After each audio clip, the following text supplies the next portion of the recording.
먼저 거시경제를 보면 총 또 챕터가 5개로 되어 있습니다. 국제경제 이전에 말이죠.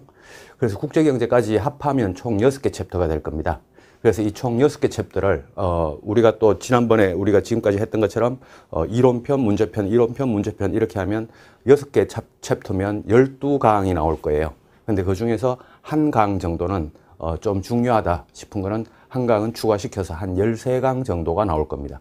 그래서 거시경제 파트도 기본적으로 한 챕터를 이론편 한 시간, 이론편 한 강의, 그 다음에 문제편 한 강의 이런 식으로 이제 나갈 것 같습니다.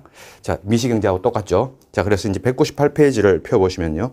제일 먼저 이제 거시경제 중에서 GDP에 대한 개념이 나옵니다. GDP.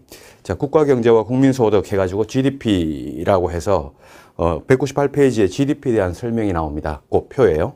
자, 이 표를 일단 한번 쫙 읽어봅니다. 읽어보는데, 요것도 이제 아주 가끔 시험에 나오니까요.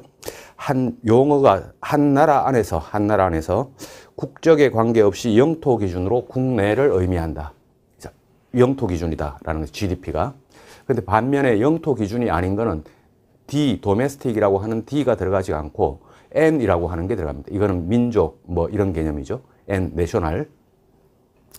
그래서 이 domestic, D라고 하는 거는 영토 기준이다. 그 다음에 외국인이 국내에서 생산한 것도 포함한다. 국내에서 생산한 거는 모두다. 그 다음에 영토 기준이 아닌 한 나라 국민을 기준으로 하는 생산의 개념은 GNP라고 하며 현재는 자주 사용하지 않는다. GNP는 과거에는 많이 썼는데 지금은 잘 안 씁니다. 그 다음에 일정 기간 동안, 보통 1년을 이야기합니다. 일정 기간 동안. 그 다음에 새롭게 생산된, 기존에 생산된 거를 포함시키거나 중고거래 이런 거를 포함하는 게 아니라 새롭게 생산되는. 그 다음에 최종 생산물, 중간 생산물을 포함하는 게 아니라 최종 생산물. 그 다음에 그 재화나 서비스의 시장 가치를 GDP 개념에 포함하는 개념이다. 계산하는 개념이다. 이렇게 돼 있죠. 자, 요 개념을 머릿속에 한번 넣어놓고, 자, 외우라는 건 아닙니다. 이해를 하는 게 좋죠. 자, 그러고 이제 넘어가 봅니다. 어디로 넘어가냐면요. 199페이지 넘어가 보면요. 생산 측면에서의 GDP와 분배 측면에서의 GDP와 지출 측면에서의 GDP, 이거를 GDP의 3면 등가의 원칙이라고 하는데, 그 중간 아래쪽에 그 네모 박스가 하나 있죠. 생산 GDP와 지출 GDP, 그리고 분배 GDP, 요 세 개는 항상 같게 된다라고 하는 겁니다.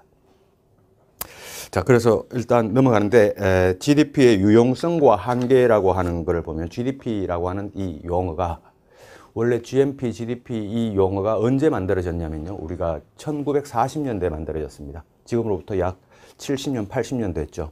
1940년대에 이제 2차 세계대전 끝나면서 그때 전 세계적으로 UN 단위에서 전 세계적으로 UN이 그 2차 세계대전 끝나고 만들어졌습니다. UN이.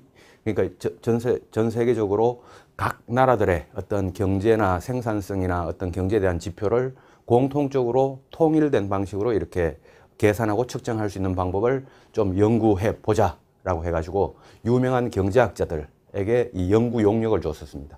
그때 이 연구 용역을 받았던 경제학자들이 케인즈, 쿠즈네츠 뭐 이런 경제학자들이에요. 그래서 이 경제학자들이 만들어낸 게 GNP, GDP 이 용어들이었습니다. 근데 그 이후로 1940년대 이후로 1950년, 60년, 70년, 80년 이렇게 세계사가 발전해 오면서 세계 경제가 발전해 오면서 주로 세계 경제가 어떤 스타일이었냐면 이제 주로 성장기였습니다. 성장기에 맞는.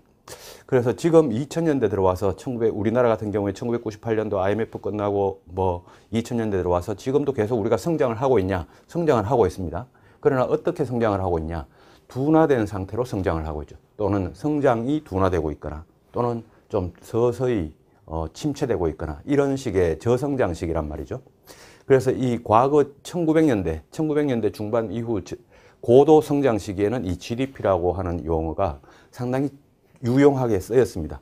근데 지금 이렇게 저성장 시기에도 GDP가 유용하게 쓰이냐라고 하면 거기에는 좀 한계가 있다라고 해서 최근에는 2010년 이후에요. 최근에는 각 나라들의 중앙은행, 그러니까 우리나라 같은 경우는 한국은행이 있죠. 이 각국 중앙은행들의 장들이 모여서 또는 그 중앙은행들의 필요한 그 연구 인력들이 모여서 비욘드 GDP라고 하는 그 어떤 세미나를 넣습니다.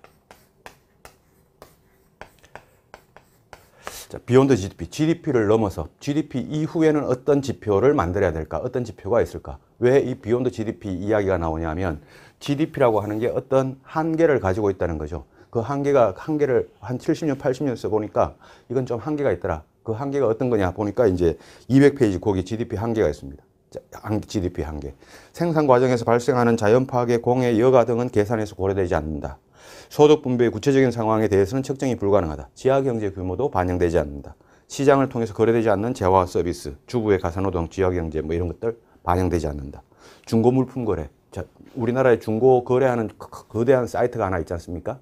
그런 데서 거래되는 이 내용들은 이 GDP에 반영되지 않는다.